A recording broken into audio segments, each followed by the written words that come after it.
In this example, we are going to factor this trinomial. And remember, in order to factor this trinomial, we need to set up our format. Our format consists of two parentheses that would include a binomial at the end of our example. And before we start, we got to remember that the first number is the A, the second will be my B, and the third will be my C. And what we have to see right away is that our A is not equal to 1. In this case, our A is equal to 7. Therefore, we have to complete one extra step. And the first thing we have to do is multiply our A times our C. 7 times 28. And we can do that in our calculator unless you can do it in your head. That would be fine, but I'm going to put it in my calculator very quickly. I'm going to put 7 times 28, which is going to give us a fairly big number, which in this case is 196. I'm going to write it down right here, 196. And I'm going to write the multiples. I understand you may not know all the multiples of 196. Obviously, the first one is not very complicated, 1 times 196. And there's many, many more. I'm hoping you guys understand how to find the multiples in the calculator. And if not, I'm going to show you right now. To find the multiples of a number, you go to y equals and you type that number divided by x. And this is my x here in my calculator. And then you are going to type the second and then graph. And this is going to give us all of the multiples of 196. Now we are looking which of those will give us a 53.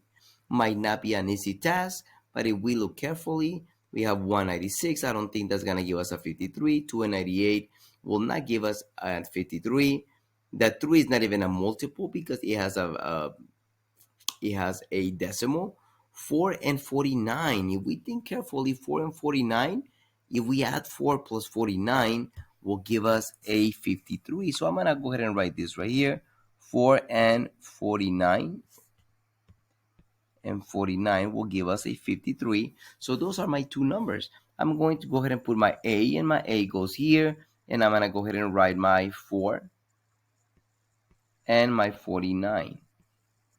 Now, what you have to ask yourself is, what am I doing with the 4 and the 49 in order to get a 53, which is our C? We have to add those.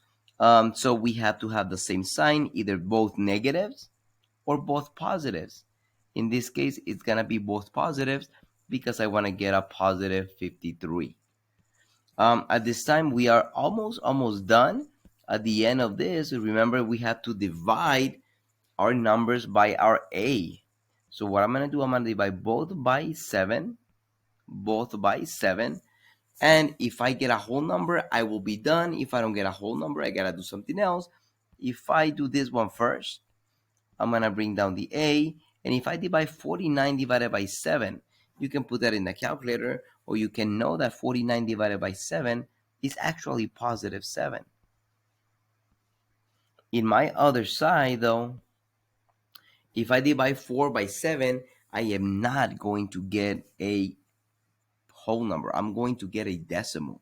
So if you do get a decimal, make sure you understand that what you do, you get the number on the bottom and you write it in front of the A. So if I do that, I'm going to have 7A plus 4. And ladies and gentlemen, these are our two factors